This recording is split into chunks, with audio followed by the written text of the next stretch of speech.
ప్రయాణం ఎప్పుడు మొదలైందో తెలుపగల తేదీ ఏదో గుర్తించేందుకు వీలుందా?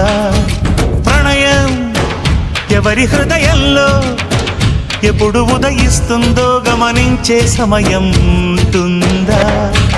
ప్రేమంటే ఏమంటే చెప్పేసి మాటుంటే ఆ మాటకి తెలిసేనా ప్రేమంటే?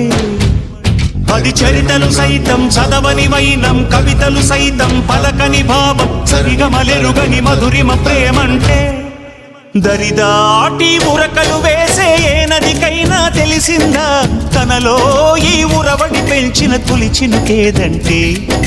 సిరిపై రై ఎగిరే వరకు చేనుకు మాత్రం తెలిసిందా తనలో కనిపించే కళలకు తొలి పిలిపేదంటే?